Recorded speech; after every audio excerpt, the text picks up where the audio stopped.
Hello, welcome back to Farmcast, brought to you by 21st Century. I'm Scott Osborne, sitting here with Vice President Mike Wemhoff. We're going to be talking about upcoming precision agriculture and just where we are at today. And I think where we should start off first is talking about the See and Spray machine and how that technology has really come to fruition and how we're getting to see it right now as we speak. It's huge. It's here. Yeah, we've definitely seen success with our customer base here in Eastern Colorado, Western Nebraska, and Eastern Wyoming with the product. And it's just, like you said, it's really cool to see how that technology has shaped spraying. Absolutely. And we are seeing a better savings on input costs, even more so than what Deere's advertising for the machine, which is also great to see, and maximizing that input cost. Yeah, no, and watching this machine work is just, it's a wonder. You truly don't see it anywhere else. It's like, at my previous experience, I've got to see other See and Sprays, and it just nothing matches up. It truly is. It's special. It's visual. It's not laser. It's not It's just awesome. It really is really cool.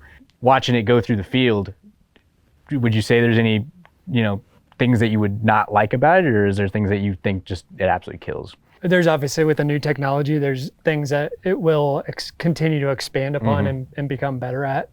Just the idea of seeing a weed, spraying that weed, maybe even at higher speeds than what we're seeing today. Those types of things are ever evolving. As we continue to see kind of Roundup resistant weeds and things like that, there is further capabilities to hit them with different chemicals and those kinds of things. So those types of advancements are certainly coming, even more so than what they're at today. But certainly, you're seeing a lot of success with it, like we said before. It's doing what it has been advertised to do. The amount of cameras on that machine and being on the technology side, it's just really cool to see how that's all coming together in a single machine, and seeing the wide breadth of that machine, and when it's all extended out, how much work can get done in a day is really cool. Yeah, just like you're right. For the tech side, that thing is it's awesome. As far as like the saving side and whatnot, I think we're gonna have to see a movement in the market. I think this is gonna change a lot of things for us, because coming from a spot where chemicals relatively cheap at this moment, I think chemical programs are gonna get more aggressive to just change things up. And I think that's where it's moving. So, absolutely. It's a market changer for multiple things, right? So Yep.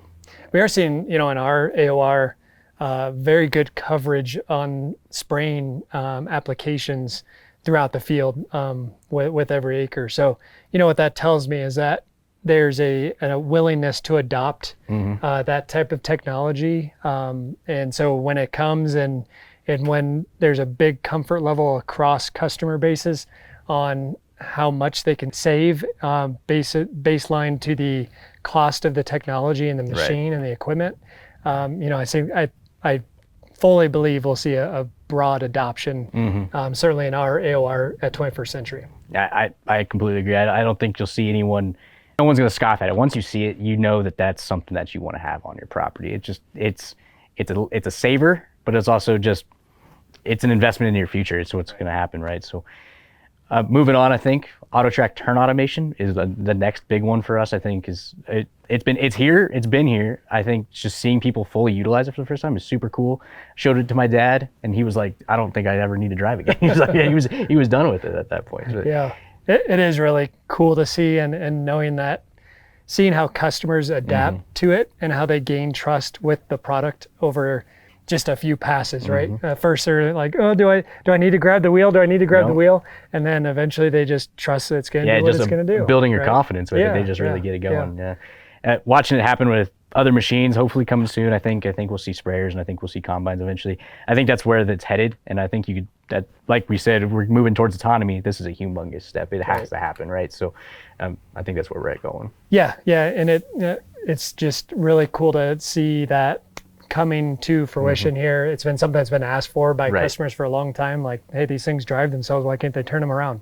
It's here, and it's a product that is usable. And like I said, we've tested out here. We've utilized it. We've seen customers utilize it, and looking to gain further adoption with it. Yeah, I think the biggest thing is make sure customers know that it's here, because a lot of guys will have it on their tractor and not even know it or utilize it at all. I think that's really big, is just making sure people have awareness of it. That's a really big part of it. So from that point, it sells itself essentially.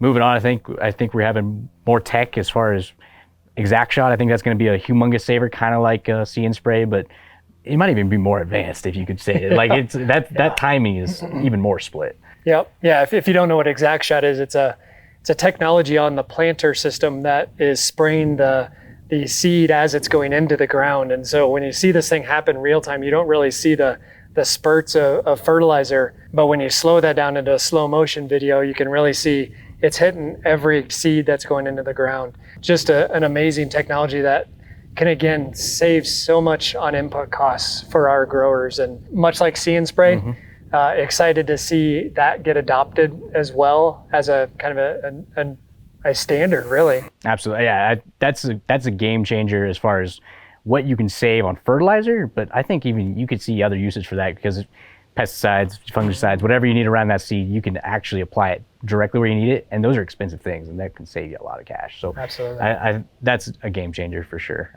We just have to make sure we get it on planters that people are using.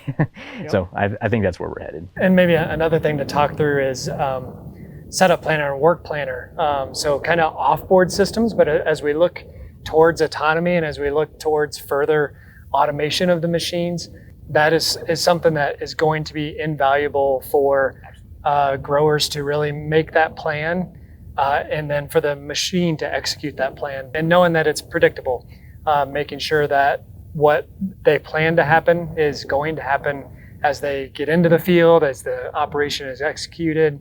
And then, like I said before, you really start to look towards autonomy when you can really have that fully executed plan in place. Very necessary steps. Yep. And right, because if you can build it, like, the thing's gonna be able to do what you asked it to do, right? So you just have to make sure you know what you're looking for and set it accordingly. Yep. I think where we're at is, as far as like PIP kits and those type of things for upgrading current machines, I think we have to actually offer a pretty good stable. I'm hoping to keep improving it, but I think as of right now, it's moving in a direction we want to be in for upgrading current stuff. Sure. One other thing I'll talk about is the Gen 5 is coming out. So that's the Gen 5 G5. or G5. G5. Yes, thank you. So the G5 will be coming out, and that's something that is the next evolution of the Gen 4 display. And it's the nice part about it is it's compatible with the 4 and the 5. And so you can have a combination of both. Continuity. Yeah. And that's nice. And then along with that, the Starfire 7000 Absolutely. is high definition boundaries. Yep. Wonderful sub-inch, sub-centimeter accuracy on the Starfire 7000. So really looking forward to that being another technology game changer for us. So if you're interested in these upgraded products, the Starfire 7000 or the G5, we're starting to get those into the dealership, and let us know. We're happy to get you one and get you engaged in that upgraded technology as well. And finally, the last real upgrade I think that we're seeing is AutoPath, and how we can do AutoPath from previous rows, but also from boundary. I think those are two things that are really gonna either make it accessible for people or just increase the accuracy that they're currently moving at. Yeah. I mean, think about being able to just duplicate your planting lines with your harvest lines or your spray lines. Those types of AutoPath generations are just another game changer for John Deere, and excited to see where that can take technology down the road. Absolutely, yeah. There's nothing quite like hitting that button and seeing the whole thing generate before your eyes. Yeah. Especially around a boundary. Right, It's going smooth around lines around the edge, and it's very cool. Yeah, very cool. I can't wait to get out in the public. So with that, we'll close up. Again, thank you guys for tuning in. If you guys have any comments, suggestions, or concerns, just pop them down below. We'll get right back to you. I'm Scott Osborne and Mike Wemhoff. We're signing off.